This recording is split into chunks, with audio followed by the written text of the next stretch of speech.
My mom thought she'd swapped my dad out for her boyfriend and that I'd fall in line and call him dad. What she didn't know was that I had never once stopped talking to my real one. I was 14 when she got engaged to Curtis. My dad had been locked up for 8 months by then, convicted of killing a man outside a pool hall. I was in the car that night. He went in to grab his jacket, came out 4 minutes later shaking, blood on his sleeve, screaming for someone to call 911. The cops showed up fast, then cuffed him instead of helping. The next time I saw him, he was behind glass in a jumpsuit. It never added up. My dad never so much as raised his voice at me in my life. He swore he didn't do it. And what really got to me was how fast my mom moved on. Curtis was in our kitchen within weeks, and she was calling my father a monster I needed to forget for my own good. I didn't know what to believe at first, but when she sat me down, said they were engaged, and told me to start calling Curtis dad, something in me went cold and certain. My father was innocent, and she couldn't wait for him to be gone. That's around when Curtis stopped pretending. He'd watch me across the dinner table, chewing slow, and say things like, "You answer to me now." When I told my mom he made my skin crawl, she called me dramatic and ungrateful. She must have repeated it to him, because that night he came into my room, grabbed my wrist hard enough to bruise, and said quietly, "You know what happens to kids who run their mouths in this house?" I didn't tell her again, so I started a different secret. I wrote letters to my dad, hid them inside my math textbook,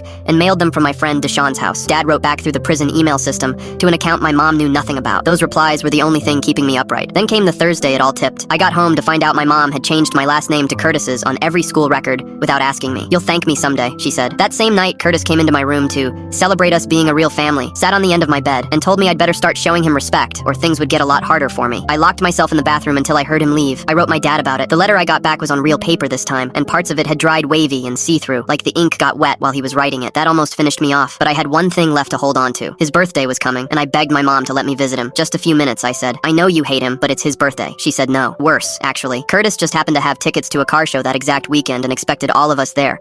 One big, happy family adjoining hotel rooms.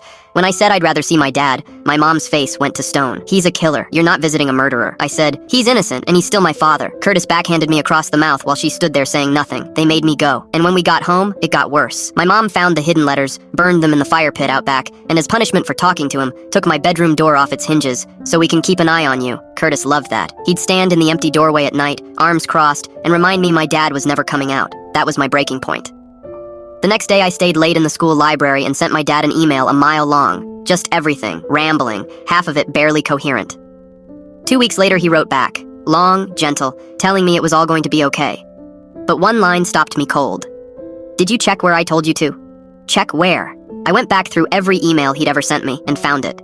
One from weeks earlier, telling me to look in the garage, behind the old water heater. I'd been too gutted that day to read it carefully, and missed it. I waited until they left for date night.